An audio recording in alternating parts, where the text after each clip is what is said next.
adversaries. I will ferry to cemeteries, then I'll bury my arrival. Rap survival, co-defending the title. Assassinator, resuscitator, star invader of the late great Cape Crusader. YouTube salute here with my review of episode 3, Black Messiah, Who Killed Malcolm X. That's on Netflix right now. Please check out this series if you have to check out this series yet, and check out my other previous 2 reviews. So, with this review, Black Messiah. When you think of Black Messiah, think of somebody that's actually can galvanize the people, that can lead the people into a new direction, that can overthrow and take over a system. So at this time, who feared the Black Messiah? The FBI, J. Edgar Hoover.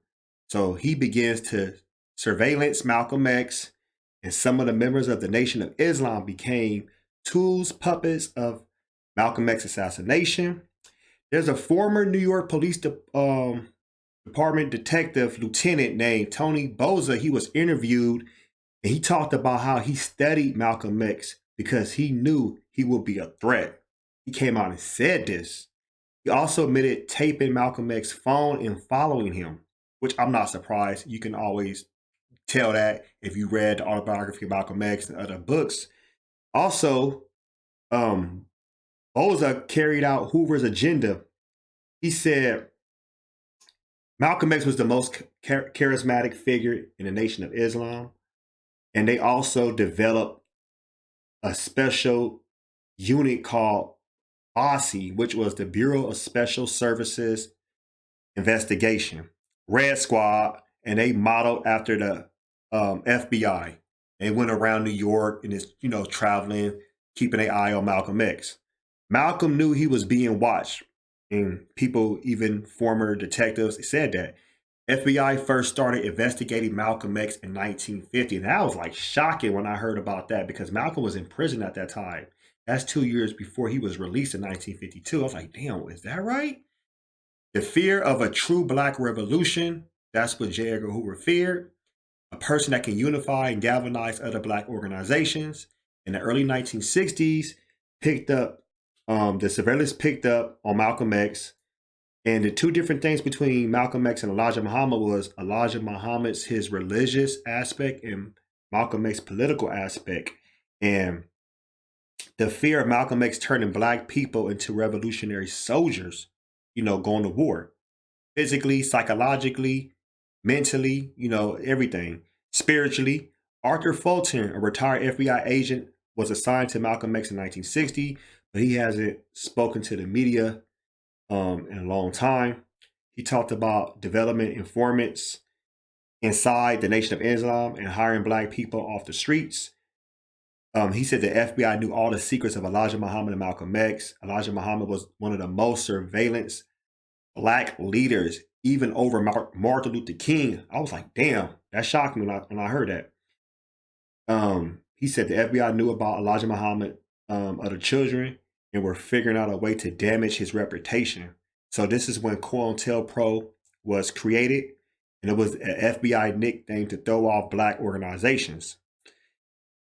Malcolm and Elijah had differences when it came to police brutality, because Elijah Muhammad felt that let's focus on our people only. And if they're not Muslims, we're not worried about them. Malcolm X felt like, no, let's focus on all Black people. It shouldn't just be, towards our people only as far as the organization of the Nation of Islam. What about all Black people? That's where they had their differences at. Elijah Muhammad didn't want to go to war with the LAPD for killing 7 Muslims. And the FBI wanted to kill 2 birds with 1 stone because they hired 3 informants on the inside. John Ali was turned down by Hoover at an interview in DC. This is a guy that actually was going to infiltrate, but Hoover turned him down.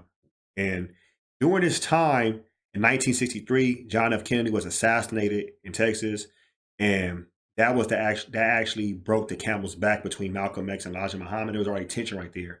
Elijah had respect for John F. Kennedy, the president at that time, because he just felt like he's the president of our country. Let's have respect for him. And he instructed Malcolm X not to comment about the assassination of Kennedy when he goes to the media. And Malcolm X said, I'm not going to say nothing. Malcolm X came out and said the chickens come on home to roost. He was just tired of these political games. And at that time, he was suspended for 90 days and he never returned to the Nation of Islam. The FBI fed the press that X was trying to take over, and Malcolm X was never trying to take over and be the heir apparent to Elijah Muhammad. He knew Muhammad was the messenger. He was a leader, and he had respect for them. But they was playing both sides that had these guys fuel against each other. Malcolm X secretly recorded the FBI when they came to visit his home. They wanted him to actually snitch on Elijah Muhammad, but he never did. He held it down.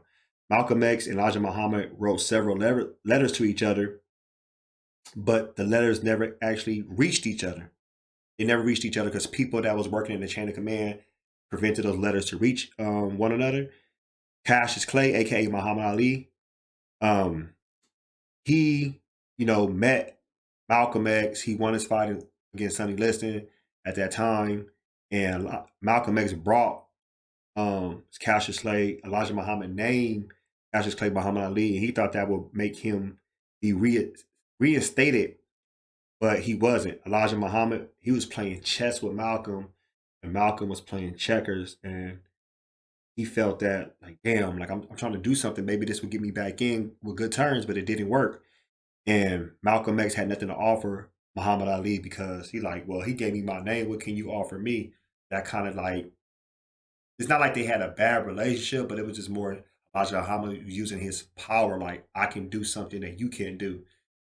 That's episode 3. That's my review. What you think about the Black Messiah? How do you feel about, J. Edgar Hoover, COINTELPRO, and how they infiltrated not just the NOI, the Nation of Islam, but other Black organizations in America and throughout the African diaspora? Post your comments below. Folks, smash Black Panther the like button, subscribe to my channel, click the bell icon to be notified when I upload new content and go live. If you'd like to support and donate to the channel, I have Venmo, CashApp, PayPal, Streamlabs, everything's in the description. Until next time, peace.